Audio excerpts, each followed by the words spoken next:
Бүгінгі біздің тақырыбымыз EV3 модулінің интерфейсі.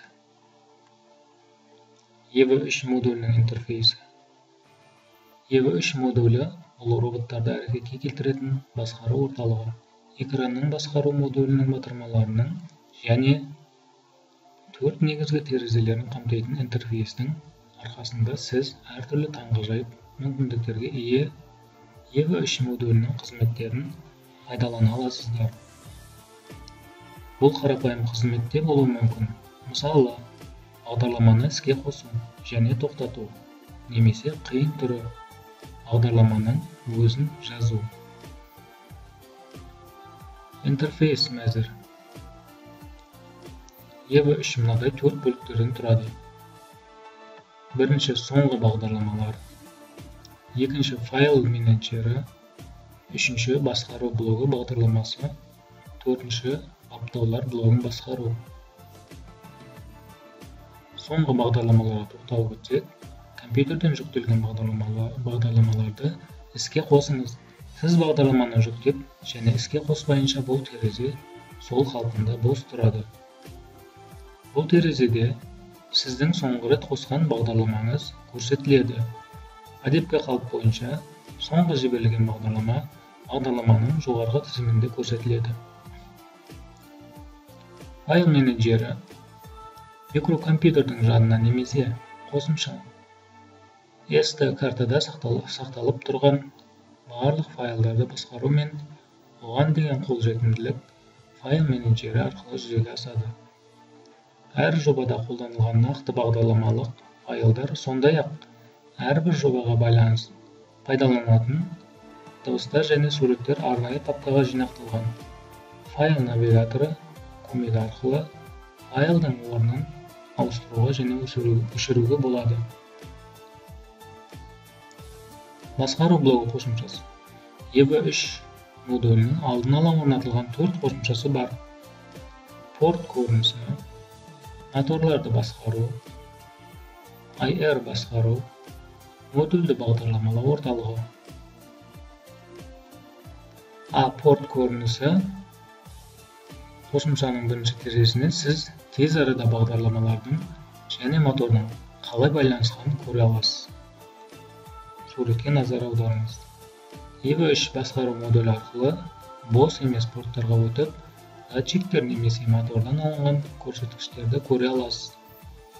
Бірнеше датчиктерді және моторларды орнатып, әртүрлі баптауларды қолданып көріңіз. Орнатылған моторлар мен датчиктердің баптауларын қарау немесе өзгерту үшін орталық батырманы басуыңыз қажет. Басты терезеге өту үшін немесе артқа шығу үшін модульдің қосымшасындағы артқа батырмасын басыңыз. Моторларды басқару.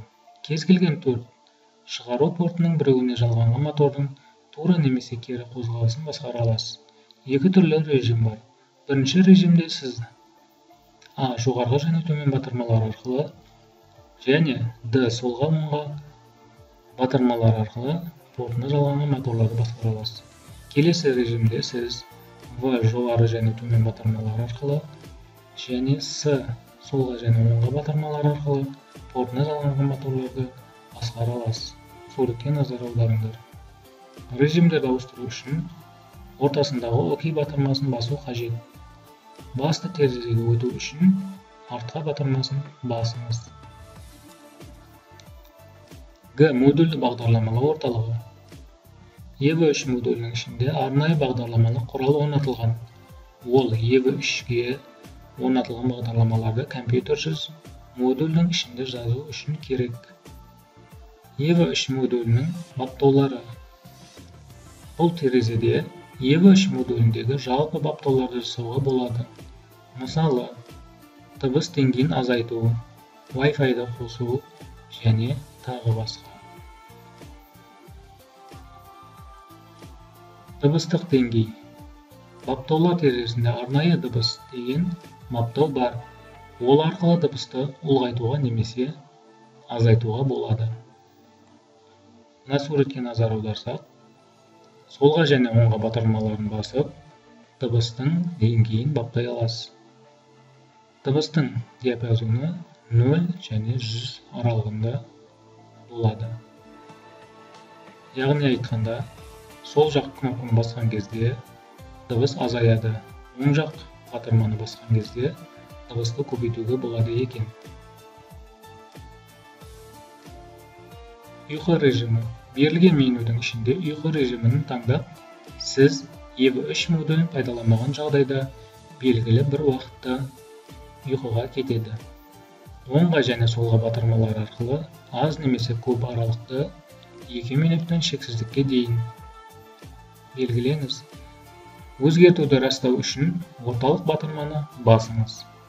Содан кейін сіз баптаулар терезесіне өте аласыз. Bluetooth арқылы ақпаратты жиесіз алмасу құралы. EV3 модулінде Bluetooth құрылғысы бар. Баптаулар бетінде Bluetooth'ы таңдап, оның ішінде қосу көрімділігі iPhone, iPad, iPod құрылғыларына қосылу таңдау үшін OK батырмасын басыңыз.